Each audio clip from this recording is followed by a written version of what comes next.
These are the most disturbing crimes that happen in the Magic the Gathering community, and as the video progresses, each case will get progressively worse.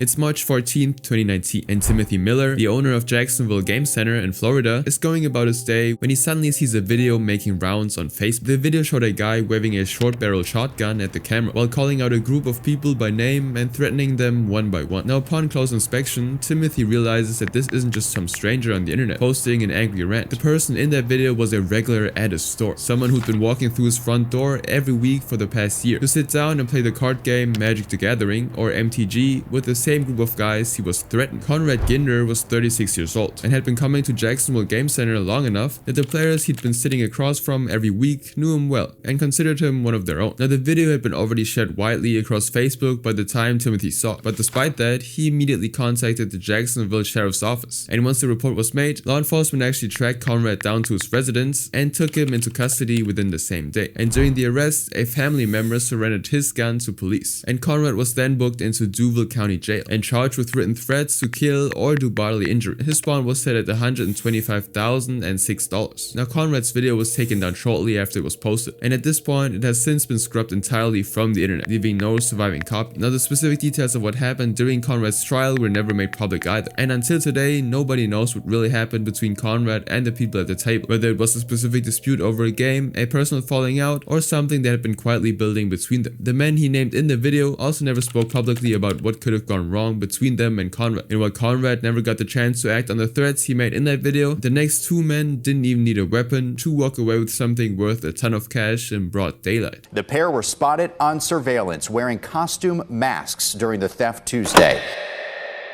On the evening of September 24, 2024, in Murfreesboro, Tennessee, the Grand Adventures comic and game store had been open for business the way it was on any other Tuesday, with customers coming in to browse through comics and collectibles before heading home. Now, a few hours after the store closed for the night though, surveillance cameras captured a red Honda pulling up and stopping directly in front of the store. Two men in Halloween masks then stepped out of the vehicle. One was wearing a Michael Myers mask from the horror movie Halloween, and the other was dressed as a nun, the same costume worn by bank robbers in the 2010 film The Town. And as soon as they got down, the two men smashed through the glass of the front door and forced their way inside. Now, what really made it strange was how deliberate they were once they got in. With an entire store of comics and collectibles surrounding them, they ignored almost everything and went directly for the Magic the Gathering cards, packing an estimated $8,000 worth before walking back out, getting into the Honda and then driving away from the scene. Now, to put that number into perspective, Magic the Gathering cards aren't priced like your average board game. Individual cards from certain sets can sell for hundreds or even thousands of dollars on the secondary market, meaning a small stack of the right ones can add up to thousands of dollars in value, and $8,000 worth was a precise haul, making it seem like the two knew exactly what they were grabbing. But they didn't actually stop there. The two would then drive about a mile to Grand Slam Collectibles, a sports card store on Northwest Broad Street, and attempted the same approach at the second location. This time, however, they couldn't actually get it. No matter how many times they tried, the storefront window wouldn't budge, and eventually they gave up and simply left. Now, while they were moving between the two stores, multiple calls had already been reaching the local police department from bystanders and witnesses near both locations who'd seen what was happening. And as the two were actually driving after leaving Grand Slam Collectibles, an officer pulled the red Honda over for erratic driving. Now, when he approached the vehicle and looked inside, he saw the Halloween mask and a collection of Magic the Gathering cards sitting in plain sight in the car. And so, of course, both men were arrested on the spot and identified as 42-year-old Philip Clodfelter and 64-year-old Kelly Garner. The two of them were immediately booked into the Rutherford County Adult Detention Center, and their bond was set at $48,000 each. Now, investigators also later discovered that Philip and Kelly were responsible for similar burglaries at comic stores in Brentwood and Nashville prior to the night they hit the Grand Adventures, which meant that Murfreesboro wasn't actually where the operation started. Now, both Philip and Kelly were charged with burglary, theft, and vandalism, but whether the two were ultimately convicted and sentenced for what happened in Murfreesboro was never actually publicly revealed. Now, unlike Philip and Kelly, who were caught within the same night still carrying the stolen cards, this next individual didn't need a mask or a smash and grab to commit a horrific crime that almost ruined an entire company. The manager noticed that some Magic the Gathering cards were missing.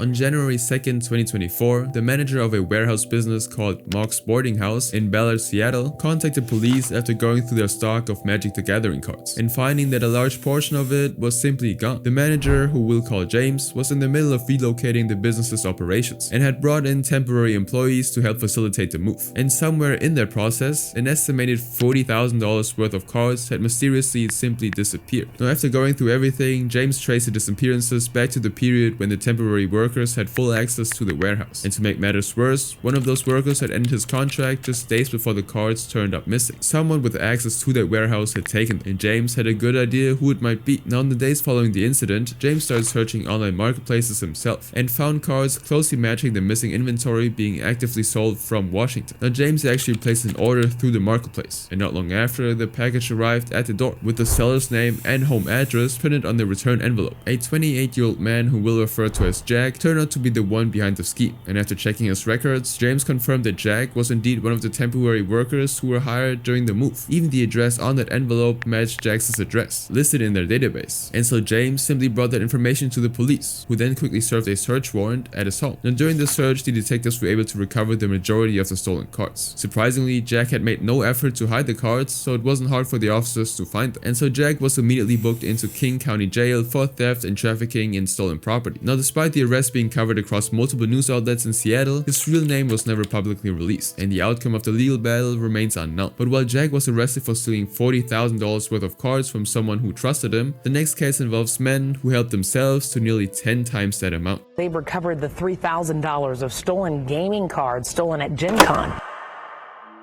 It's August 1st, 2023, and thousands of people have just arrived at the Indiana Convention Center in Indianapolis for Gen Con, the largest tabletop gaming convention in North America. Now, the vendor hall is packed with booths selling card games, board games, and collectibles. But before the doors even opened to the public, while vendors were still setting up their displays and arranging their stock, two men were already inside the convention center with a plan. Their names were Andrew Zoom and Thomas Dunbar, both 40 years old and from New York. Now, neither of them were listed as a vendor at the convention. They had no booths and no legitimate reason to be inside their building on August 1st. But they were there anyway, and they didn't come empty-handed. The two of them got a hold of a pallet jack somewhere on the convention floor and made their way to the booth area belonging to Pastimes Inc., a gaming and comic store out of Illinois. There, an entire pallet stacked with boxes of Magic the Gathering cards and Dungeons & Dragons books was sitting out, waiting to be set up for the convention. Andrew and Thomas proceeded to load it onto the jack, wheeled it away from the booth, and moved it behind a black curtain. Then at around 4 p.m., security cameras picked them up, pulling that fully loaded pallet through the state parking garage connected to the convention center. And 6 minutes later, the cameras caught them walking back out of the same garage with an empty cart. Now, shortly after, they were spotted near the skywalk entrance of the garage carrying empty cardboard boxes. And security footage then showed a red 2023 Nissan Murano with a New York license plate pulling out of the garage. And the same vehicle was then captured driving through Plainfield, Indiana with cardboard boxes visible through the backseat window. Now, the owner of Pastimes Inc. reported the theft to police department detectives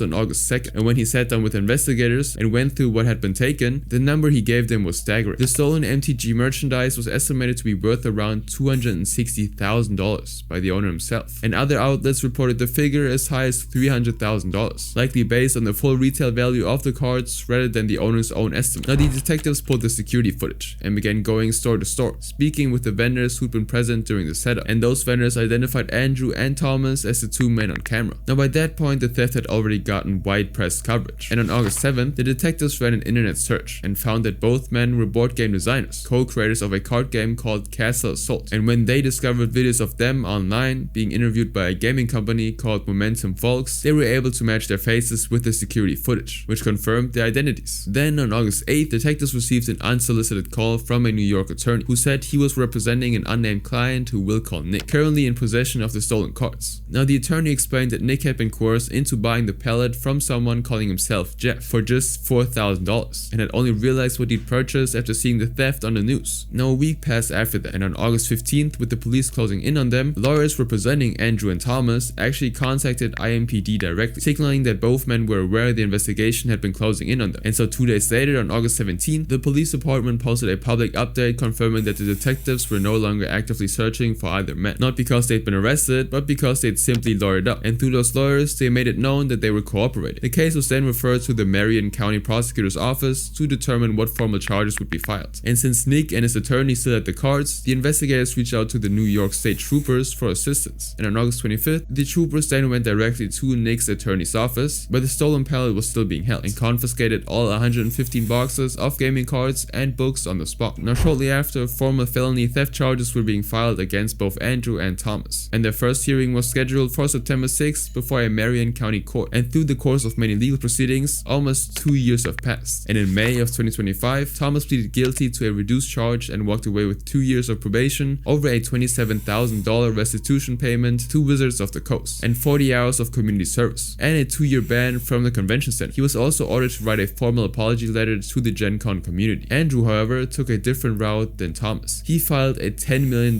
defamation lawsuit against him, claiming he had no idea the cards were stolen and only found out when he saw the story in the news, while the two were still in Indianapolis. And as of mid-2025, Andrew remained under felony indictment while his trial is still pending. Now, while Andrew and Thomas just wanted the cards, the next individual wanted to make sure that no one would ever know they were taken. Doused flames billowing from the roof of one downtown business earlier today.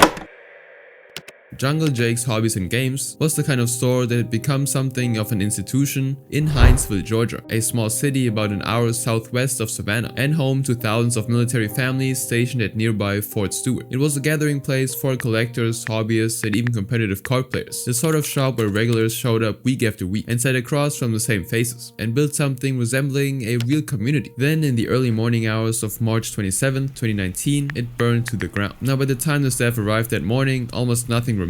A fire had worked its way through the entire interior overnight, taking with it the inventory, the consignment collections, and any physical record of what had been there. Now, Arson investigators recalled it immediately, but with no clear suspect and no obvious motive, the case was barely off the ground. When 17 days later, something happened across town. On April 13th, the staff of Gamers Only on West General Screven Way, which was also in the town of Hinesville, arrived to find that the store had been broken into overnight, with thousands of dollars worth of Magic the Gathering cards missing. And before leaving, whoever had broken in had also set a fire inside that building. Unlike at Jungle Jake's, however, this one burned itself out before it could cause any real structural damage. But the attempt had still been made, and given that Gamers Only sat in a local shopping center sharing walls with neighboring businesses, the fire could have burned through multiple stores if it had caught on. Now, Fire Captain Robert Kitchings, who was leading the investigation alongside Hinesville Police Department investigator Tony Mitchner and fellow Fire Captain Jerry Heath, immediately began to work out what connected these two stores. Now, according to Robert, the fires weren't random at all. He believed that whoever had broken into both stores had started them to cover their tracks afterward. Now, there were no security cameras at Gamers Only, and no clean forensic evidence pointing to a name. So investigators went out and talked to members of the local gaming community and started asking questions. And what made that community so useful to them was the same thing that made it a community in the first place. These people knew each other, and the people they spoke to had played at both stores, sat across from the same faces week after week, and remembered who was a regular presence at each location. And when investigators began asking who had consistent access to both Jungle Jake's and Gamers Only, who'd been around both stores enough to know the layout, the stock, and the routines, one name kept coming up: Brett Salisbury, who was a 30-year-old regular at both stores. And while the full picture of what investigators had built beyond those community conversations was never publicly disclosed, the evidence they gathered was eventually enough to hold Brett accountable. And so on April 19, 2019, just 6 days after the break-in at Gamers Only, Brett was arrested without incident and charged with 2 counts of first-degree arson, 2 counts of burglary, and 2 counts of possession of tools used to carry out the crimes. Though what those tools specifically were was never publicly disclosed. He was taken to Liberty County Jail, where he was then subsequently denied bond at his first appearance before a magistrate judge. As it turned out, Brett hadn't actually acted alone. In the weeks that followed his arrest, 6 more people connected to the case were taken into custody, revealing that what investigators had initially treated as a lone theft had been a coordinated operation. Among them was one individual named Williams Rumsey, who was charged with arson and burglary as a party to the crime, and others were actually charged with hindering Brett's apprehension, making false statements, and theft by receiving the stolen cards, suggesting that a network of people had been helping move the merchandise, cover the trail, and keep Brett out of reach. Now, the full legal outcome for Brett and those charged alongside him was never publicly reported beyond their arrests. But while Brett targeted buildings, this next case was the first time someone in this video physically went after a person, someone they played cards with, and someone who never saw it coming. There is an argument between a 30-year-old man and a 20-year-old man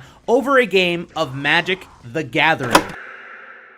Elijah Dale Creech was a 30-year-old man from St. Cloud, Minnesota, who often spent his days playing Magic the Gathering with his friends. Now, one of those friends was a 20-year-old man who Will called Jeffrey, whom he met through MTG games. The two had actually only known each other for 4 days when, on the night of July 28, 2017, Jeffrey invited Elijah over to his apartment for a game. But what started as an ordinary night across a card table from each other would end up with one of them nearly losing his life. At first, the game was casual. Two people who knew each other sitting across a table, running their decks against each other, the way they probably had before. But at some point during the game, something shifted, and an argument broke out between the two. Now, nobody knows exactly what set it off, but the argument wouldn't stay verbal for long, and as the clock crept past midnight, it turned physical. At around 12:06 AM, the local police received a 911 call from Jeffrey's apartment, but Jeffrey wasn't the one behind the phone. It was Elijah, and what he told the dispatchers in those first few seconds was enough to send officers rushing over immediately. When they arrived, Jeffrey was barely conscious, stabbed multiple times across his neck and cheek, and had lost a lot of blood. Now, what made the whole situation even stranger was that Elijah had already laid out exactly what had happened on the same 911 call, without even being asked. Elijah told the police that he'd simply become angry with Jeffrey during the game, and although what specifically sparked the argument wasn't publicly disclosed, he hit him with a rubber mallet first. And that's when he spotted a knife nearby, and believing Jeffrey was reaching for it, he grabbed it first and stabbed him 7 times. Jeffrey was rushed to the St. Cloud hospital, where he received treatment for his injuries. They were substantial, but after doctors looked him over, it was determined that they weren't life-threatening. He was going to survive. Now, Elijah was arrested on the spot and taken into custody, but when investigators ran his background, they actually found a prior conviction for possession of an explosive with intent, and that discovery prompted law enforcement to execute a search warrant on his apartment, and the St. Cloud Fire Department's hazardous materials response team was then brought in to sweep the space, testing the air and several items for possible hazardous materials. Now, fortunately, everything came back negative, and with the search concluded, the investigators turned back to Elijah. Elijah was charged with second-degree attempted murder and assault, and the case moved through the courts over the following year. Now, the exact length of the sentence was never made public, but court records confirmed that he was eventually convicted, with sentencing taking place on August 2nd, 2018, just over a year after the night Jeffrey nearly lost his life over a card game. Now, unlike Elijah, who snapped in a single moment of rage, this next man had been doing what he did for years, in rooms full of people who quietly pass his name around as someone to stay away from. El tweet sacó a relucir historias de varias mujeres sobre sus experiencias con el acoso en la industria del arte. Pero el nombre de Noah Bradley fue mencionado muchas veces en varias historias, evidenciando que el acoso de Bradley era un secreto a voces.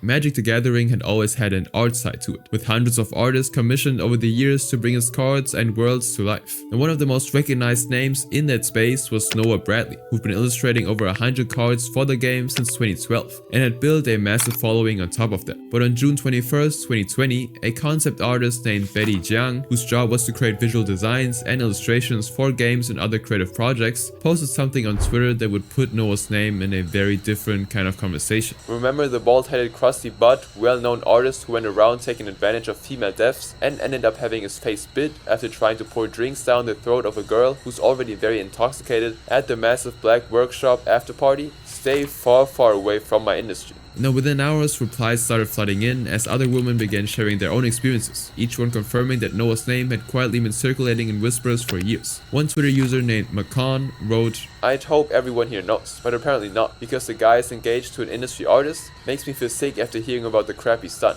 We need a better way than whispering about it. For those wanting to know, it's Noah Bradley." But none of the women who came forward did so publicly by name, and no specific allegations were ever independently confirmed on the record. What was confirmed, however, was the pattern itself, with account after account describing the same behavior at the same kinds of events. Now, at the time, Noah was also working with companies like Disney and Valve, the studio behind games like Half-Life and Portal. Beyond those commissions, he built a massive online following and ran workshops where aspiring artists paid to learn from him. Now, the very next morning after Betty's post on June 22nd, Noah posted a statement to Twitter titled, "A long overdue acknowledgement and apology." And rather than minimizing what had happened or claiming things were taken out of context, Noah wrote, "I preyed on them. I ceaselessly hit on them. I pressured them into physical intimacy. I got too drunk and did all manner of dumb things. Yes, I was one of those creepy predators you hear about. I was awful. Women deserve better than selfish jerks like I was at those industry events. Everyone there deserves respect. They should be professional environments. They should be safe environments. I violated that time and time again. I want to thank the peers and friends who called me out for my bad behavior. Without people doing what you do, this sort of behavior would never even be acknowledged, and much less changed. I was selfish and scared, and delayed a public apology for far too long. I wish that I could educate my younger self and snap him out of the self-centered, hotshot ego trip. I acknowledge what happened. I am ashamed. I will not run, and I will sit with my shame and not turn away from it. I'm sorry. Not only that, but Wizards of the Coast responded the next day, on June 23, 2020, releasing a formal statement saying, Noah Bradley engaged in inappropriate conduct with members of the Magic and artist community. His actions do not reflect the values of Wizards nor the Magic community, and accordingly, today we are cutting ties with Noah. We will no longer commission artwork from him, and we will remove reprints of his work from our products. Fantasy Flight Games, a board and card publisher known for titles like Arkham Horror and Star Wars Destiny, followed shortly afterwards with their own statement, also cutting all ties with Noah. But the 114 MTG cards he'd already illustrated, going all the way back to Core Set 2013, were already out in the world, and Wizards acknowledged this directly, noting that the gap between commissioning art and getting a product to shelves meant some of his work would still appear in releases already in production, with the final set containing his illustrations scheduled for February of 2021. As of June 2020, no criminal charges had been filed. None of his victims had come forward publicly by name. And beyond what Noah himself admitted to, no specific allegations had been independently confirmed on the record. What's confirmed though is what he wrote with his own words and posted under his own name. That he preyed on women, that he pressured them into physical intimacy, and that he did it repeatedly at events where those women were simply trying to work in the same industry as he was. But while Noah preyed on strangers at industry events, the next case involves a monster that wasn't a stranger. That Conley was even arrested is a statistical anomaly. Between 2007 and 2015, Conley Woods built a name for himself as a professional Magic the Gathering player, and over the course of his career, he won multiple awards and established himself as one of the most recognizable players on the Globe Pro scene. But on July 17, 2019, at 3:40 in the morning, the Santa Fe Police Department in New Mexico received a call that burned Conley's legacy to the ground. The woman on the line, who we'll call Jasmine, was screaming that she was about to be physically taken advantage of, so officers were dispatched to her address immediately, and when they arrived, they found her in the room holding 2 knives, while a man nearby had a fresh cut along his finger. The man was Conley, and he was placed under arrest on the spot. Now at the scene, Conley told officers that Jasmine had a fantasy of being taken advantage of, and that what they'd walked in on was consensual roleplay between 2 people who knew each other well, and it was a claim that he would stick to, but one that fell apart almost immediately against what Jasmine had told investigators in the call, and what the physical evidence actually showed. Now what made Conley's account even harder to believe was his own admission that he and Jasmine had been close friends since they were teenagers, because if that was true, it meant that this wasn't just some stranger misreading a situation. Instead, it was someone she trusted. According to him, the 2 of them had spent that evening going out to dinner, listening to music, dancing, and playing with their dog. But according to the police report, that evening ended very differently. Jasmine had been dozing off in a chair when she suddenly woke up to find Conley standing over her with a shirt pulled over his nose and mouth. She asked him what he was doing, and he didn't answer, and she described his eyes as frightening, like he wasn't himself. And before she could do anything, he yanked her out of the chair, and when she reached out to her phone to call for help, he grabbed her from behind, forced her into the guest bedroom, and put her in a chokehold with his left arm, and grabbed her private part. Now at some point during the attack, she caught him off guard long enough to get to her phone. Now Conley tried to grab it away and covered her mouth as she screamed toward the dispatcher, but Jasmine actually made him a deal that she would hang up if he backed away from her, and he actually did step back. And the moment he did, she told the dispatcher exactly where she was and to send help. And while waiting for officers to arrive, she grabbed a knife from the kitchen to protect herself. And when the police got there, Conley was visibly sweating, with blood smears along his left arm and shirt, and a fresh cut running along his right index finger. Now in the interrogation that followed, Conley told officers that he didn't know what had happened, and repeated the same account of the evening together: the dinner, the music, the dancing, and the dog. While Jasmine's account and the evidence on his body said directly against everything he was saying. Conley was then charged with suspicion of second-degree criminal contact with a young individual without consent and aggravated battery. And beyond the criminal charges against him, on August 21st, 2019, he was issued a lifetime DCI ban, which is one of the most severe penalties that exists within the organized play structure of Magic the Gathering. Now this was a permanent removal from the competitive scene he'd spent over a decade building a career in. However, on June 10th, 2022, for unknown reasons, all charges against him were actually dropped. And so what the court proceedings ultimately looked like and what the sentence, if any, was handed down was never made public. But while Conley's crimes were confined to a single night, this next case spans years, institutions, and a list of names that just kept growing, with each one worse than the last. This is something that goes toward safety of players, specifically. On On January 12, 2018, the publisher behind Magic the Gathering, Wizards of the Coast, announced a significant change to the way they allowed the game's judges to operate. Every single judge working officially on the game's events would now be required to undergo a background check, specifically to make sure their name didn't appear on any known offender or predator list in their own country. Now, the announcement prompted an immediate wave of questions within the community about why a game that had been running organized events for over 2 decades had never actually screened the people running those events until now. And eventually the answer traced back to one man and to what he dug up along the way. His name was Jeremy Hamley, and he ran a YouTube channel called Unsleeved Media, formerly known as MTG Headquarters, with around 187,000 subscribers. Now, Jeremy's channel hadn't started with the judge program at all, though, as it had spent the better part of 2017 targeting a cosplayer named Christine Sprankle. Christine had been one of the most well-known figures in the MTG community for years, regularly appearing at tournaments dressed as beloved characters from the game, like Elspeth, Liliana, and Freyalise. Now, the community adored her, and Wizards of the Coast even sponsored her, and the people called her the godmother of Magic cosplay. Now, in November of 2017 though, she announced that she was stepping away, posting on Instagram that she was cancelling her upcoming appearance at GP Portland and deleting her private Facebook account because she was, in her own words, super tired of the harassment.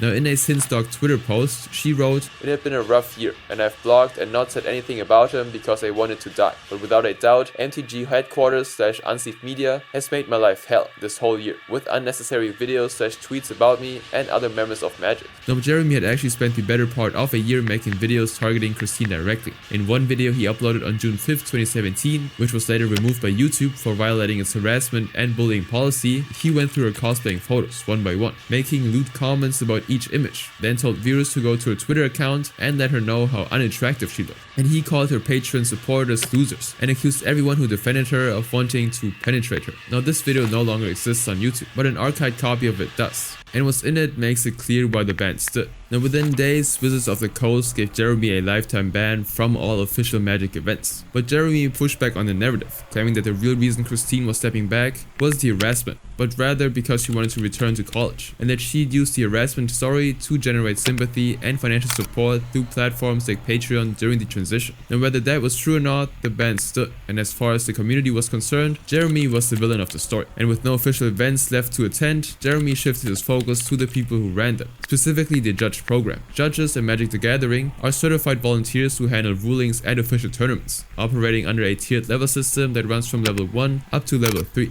with higher level judges working at larger and more prestigious events. Now, a level 3 judge at a Grand Prix or a Pro Tour is someone the community and Wizards of the Coast have both effectively vouched for. Someone placed in a position of authority over hundreds or even thousands of players, many of which are young people. Now, the certification process required knowledge of the game's rules and an understanding of tournament procedure, but it never actually required anyone to check whether the person being certified had a criminal history or not. But upon starting his investigation, what Jeremy discovered was that some of those certified judges had their names sitting on offender registries. In late December of 2017, Jeremy began pushing publicly for Wizards to implement background checks, but the community's response was almost unanimous dismissal, because this was the man who had just been banned for harassing one of the most beloved members of the community, and most people weren't inclined to take his word on something this serious, let alone credit him with uncovering a legitimate problem. Now, Wizards of the Coast stayed quiet, and the push for background checks was largely written off as a banned man looking for something to throw at the company that had removed him. But on January 9, 2018, 3 days before Wizards' announcement, the official Magic Judge Association released a statement addressing the growing pressure. Rather than acknowledging the problem, they described the push for mandatory background checks and the search for convicted offenders still active in the program as an attempt to embarrass Wizards of the Coast, to incite panic, and to create controversy. Now, the only problem with their claim was that Jeremy wasn't the only one who had been digging into the story. A journalist named Lou Colagiovanni had already been reporting on how the community was harboring offenders and placing them in positions of high authority, and one name that had surfaced was Ross Preisner,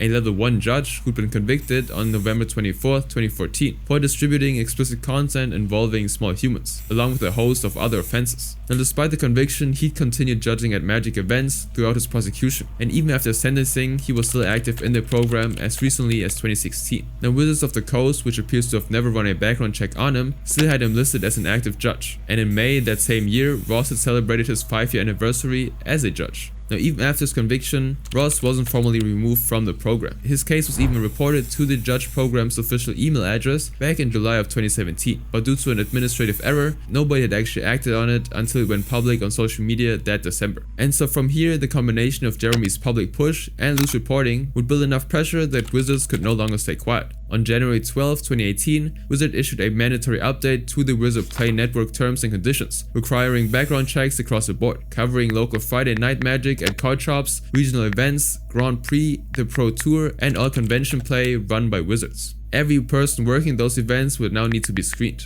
Wizards of the Coast's Vice President of Global Brand Strategy, Elaine Chase, also released a statement saying, "Safety at Magic events is our top priority. We have a zero-tolerance policy for offenders. Our standard and long-standing practice is to suspend offenders from the DCI and or remove stores from the WPN." Now, the Judge Conrad Committee, the body responsible for handling disciplinary cases within the judge program, confirmed that following Jeremy's public exposure on December 25, 2017, the decertification process immediately began, and within 24 hours, his certification was revoked and his player status suspended indefinitely. Now, almost immediately, that announcement ran into pushback over who was actually going to pay for it. Local card shops didn't want to absorb the cost of background checks because it would eat into their profits, and Wizards of the Coast said it wasn't their responsibility since they didn't directly employ judges, insisting that judges operate under the jurisdiction of local card shop owners rather than the company itself. Now, all of this had come because of Jeremy, and when contacted for a statement, he simply kept it short, saying he was glad Wizards had ultimately done the right thing, but that he remained frustrated by how much resistance it had actually taken to get there. But the story didn't end with Ross. The attention the scandal had drawn to the judge program meant that more names were now going to surface, and the list kept growing. Sam Strauss, a level 3 judge, was exposed for having been caught in an online sting operation run by the Augusta County Sheriff's Office in Virginia, all while still holding an active judge certification and working official events. He'd pled guilty in September of 2014 to taking indecent liberties with a small human and using electronic means to solicit intimacy from a young individual. Then there was David Park, also a level 3 judge who was sentenced to 3 years in prison in December of 2015 after being convicted of taking advantage of 2 young students. Now, throughout 2014 and 2015, while the case was in court, Dave had officiated at least 11 tournaments across Los Angeles, including Kamikaze 2014 and the Star City Games Open Series in 2015. Now, beyond the judge program itself, the scrutiny eventually reached into the stores that hosted official Magic events. Jason Long, the owner of Snapkeep Games in McHenry, Illinois, was indicted in October 2017 for an intimate attack on a high school-aged individual who'd come into his establishment. Now, his store was actually certified by the Wizards Play Network to host official Magic events, and he'd been running weekly gatherings where young people came in to play card games. Now, Jason had already had a prior conviction from 2005 for an act of intimate attack involving someone who was still years away from adulthood and had been registered as an offender in Cook County as recently as 2015. Now, in January of 2019, Jason pleaded guilty to aggravated criminal abuse and was sentenced to 6 months in jail, followed by 2.5 years of probation with mandatory offender treatment. And more names just kept coming after that. Luke Flora, an employee of Star City Games and a former teacher, was convicted of 6 felony counts of taking indecent liberties with a little human. And despite that conviction, he remained listed as the in-store programs coordinator on the company's website. Then there was Jason Powell, an IT tech who'd been playing the game for 10 years and was a certified level 2 judge, who was charged with possession and distribution of explicit videos involving smaller humans. Law enforcement recovered 430 videos and over 1,500 images from his devices. And with each of these cases now public, the pressure on Wizards was showing no sign of letting up. And so the company made a structural announcement that effectively ended the program as it had existed. Because on July 28, 2019, Wizards of the Coast announced that the judge program would be replaced by an independent organization called the Judge Academy. And so judges would now be required to pay a yearly subscription fee to remain certified. And since the Academy would be independent from Wizards, they were no longer legally responsible for the people running their events. Background checks, however, were not part of what the Academy handled. That responsibility had already been placed on individual store owners and tournament organizers back in January of 2018. But while every person in these cases had a stranger or an acquaintance behind the crime, this next victim had no idea the ones sleeping under his own roof weren't the kind of people he thought they were. 2 identical twin brothers ended the life of their childhood friend, and then proceeded to make a mockery of the incredible collection that he'd spent his entire life putting together. It's August 27, 2012, in Pensacola, Florida. Former reporter Sean Douglas is spending the evening inside his home with 2 close friends who were staying with him at the time. Those friends were twin brothers William and Christopher Cormier, men who he'd known for years through the Magic the Gathering community, and the three of them settled into a routine of spending their time gathered around a table in that house, playing cards together the way they'd done countless times before. Now Sean was someone people gravitated toward, known around Pensacola for his long dreadlocks, his vintage clothing, and a personality that made him impossible to ignore. He'd worked as a multimedia and crime reporter for the Pensacola News Journal from 2005 to 2010. And he was also the kind of person who pulled strangers into conversation and brought people into the game he loved. Now by the summer of 2012, Sean's Magic the Gathering collection had grown to a value that experts would estimate at anywhere between $25,000 to $100,000. And the two men living under his roof knew exactly what it was worth. That evening, Sean was moving through the house before going to sleep, unaware that anything bad was about to happen. Now he noticed that the twins were nowhere to be seen, but brushed it off as he believed they were probably just outside, when suddenly something slammed into the back of his head. It was a hammer.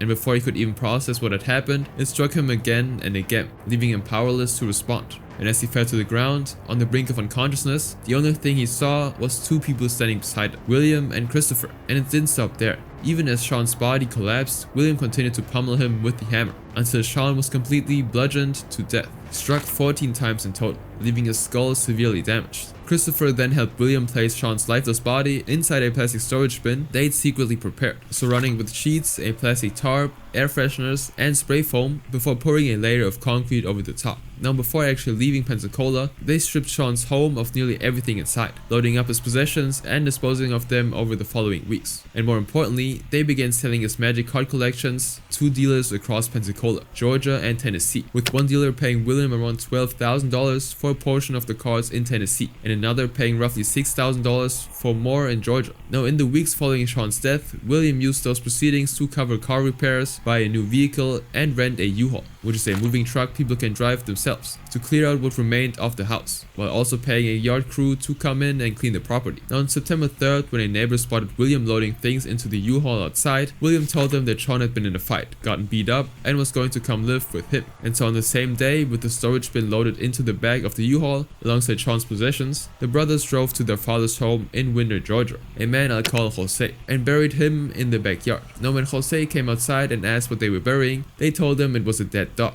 and ended the conversation there. But on September 7th, Sean's girlfriend, who I'll refer to as Jane, went to his house to check in on him and found it completely empty apart from a single television. She waited, but Sean never actually showed. And so when he still hadn't turned up by September 13th, she reported him missing to the police. And Pensacola detectives identified the twins as the last people known to be inside Sean's home. And the investigation revealed that a Magic the Gathering collection worth an estimated $25,000 to $100,000 had been stolen from the house and was being sold across the state. Now less than a month later, on October 8th, 2012, the detectives contacted police in Winder, passing along information that led officers directly to the father's property. And when the officers arrived at Jose's house, they noticed fresh digging in the backyard. And so a forensic team was brought in, and upon digging into the hole in the backyard, they recovered Sean's corpse, still encased inside the concrete-filled bin. The autopsy results show the man found in a blue storage container was killed by several blows to the back of the head, and that the crime happened about a month ago. Now both William and Christopher were taken into custody by Georgia authorities the same day and extradited to Florida, where William was arraigned on murder and robbery charges, and Christopher on accessory to murder and armed robbery. Now at the 2014 trial, William was convicted of first-degree murder and sentenced to life in prison without the possibility of parole, while Christopher pleaded no contest to accessory after the fact and robbery, and he received 15 years and ended up serving just over 11 before being released in August of 2023.